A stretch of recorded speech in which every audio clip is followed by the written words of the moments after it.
mu ngi sonn nag pour 3e mandat daf koy nëbb man ñu ko jege te nekk ñu ci ay gouvernement yi ñoo xoox ni ma mu ngi préparé 3e mandat li mu mën yëpp mu ngi koy def mais on verra ñun même bu ñoom Sonko marché wul ñoom ñi ci des marché wul man je m'en occupe.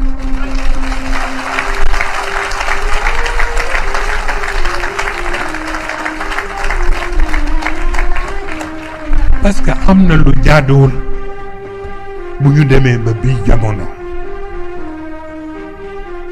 ñuy tudd président bu Congo Brazza ni mooy numéro 1 waaw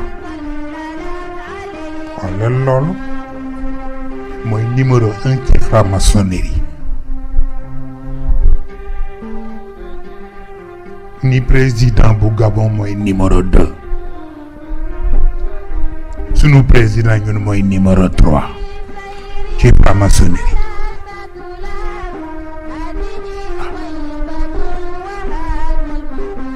combine bëre mooy 4e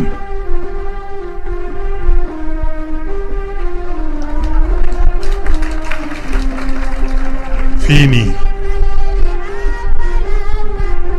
xoolal loolu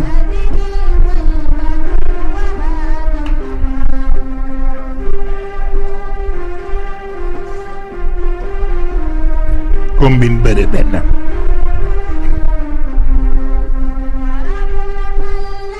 pour wax la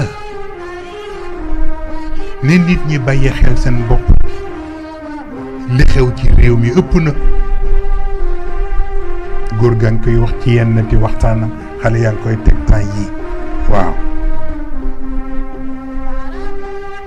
li Sénégal li fi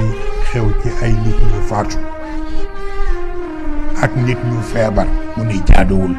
wax na dëgg parce que la ko def nit ñi xamuñu ko mais ñun xam nañ ko wax naa leen ko fii leen ba Macky Sall toggee ba léegi ku fi baaxoon ci Sénégal faatu wax leen rek ku fi baaxoon rek dem nga ndax ay fétiche mais corona moo gën a tuuti corona bii moo gën a tuuti li ma leen wax xam naa ko bari na ñu dee la leen rey wax